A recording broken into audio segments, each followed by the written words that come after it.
Hello, j'espère que vous allez bien. Depuis la dernière fois qu'on a appris à porter le masque, j'espère que vous le portez en tout temps et en tout lieu, dès que vous sortez de chez vous. Et surtout que vous continuez de respecter les gestes barrières, c'est très important.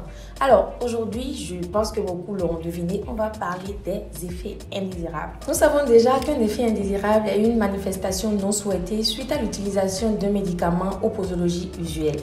Cet effet indésirable peut se manifester par une nausée, une diarrhée, des vomissements ou encore une baisse de libido. Il y a quelques jours, vous avez été nombreux à partager avec moi les différentes conduites à tenir lorsqu'on ressent un effet indésirable. Franchement, les gars, vous êtes super intelligents. Vous avez de très bons réflexes. Mais si en plus de ça, je vous disais que vous pouvez désormais déclarer vos effets indésirables. Oui, en retournant vers votre professionnel de santé, vous pouvez porter plainte contre un médicament. Il y a plusieurs raisons pour lesquelles vous devrez déclarer un effet indésirable, mais je vais vous en donner deux. La première, c'est qu'elle permet d'identifier les risques liés à un médicament et donc de l'améliorer. Et la seconde, c'est qu'elle permet d'anticiper les accidents graves pouvant survenir auprès de notre patient utilisant le même médicament.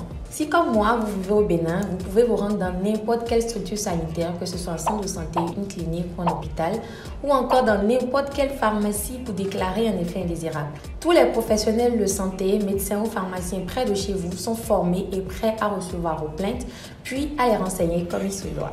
Toutes vos déclarations sont rapportées sur des fiches de notification qui sont ensuite collectées et envoyées au centre de pharmacovigilance au sein de l'Agence béninoise de régulation pharmaceutique. Là, un comité d'experts évalue, enregistre et exploite ces données pour émettre un rapport.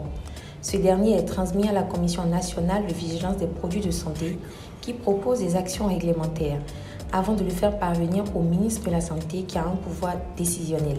Le ministre prend donc une décision par rapport à ce médicament qui sera transmise jusqu'à ce qu'elle atteigne les professionnels de santé et les patients qui ont porté plainte. Cette décision peut être une modification de la notice du médicament, une restriction sur son utilisation, son retrait temporaire du marché ou encore sa suspension définitive. Vous voyez donc à quel point votre déclaration sur l'effet indésirable d'un médicament peut s'avérer capitale. Je sais que depuis quelques mois, beaucoup utilisent la chloroquine dans le cadre de la prise en charge du coronavirus. Et comme tout médicament, la chloroquine possède des effets indésirables comme des palpitations, des difficultés respiratoires, des démangeaisons, etc. Si vous êtes sous traitement avec la chloroquine et que vous ressentez un effet indésirable, peu importe lequel, n'hésitez absolument pas à retourner voir votre médecin ou aller voir votre pharmacien pour le déclarer. Il est très important de garder à l'esprit qu'en déclarant les effets indésirables d'un médicament, nous fournissons davantage d'informations sur la sécurité du médicament, mais nous permettons également d'effectuer une veille permanente. Désormais, vous ressentez un effet indésirable, n'hésitez pas à le déclarer. Je compte sur vous. Très bien.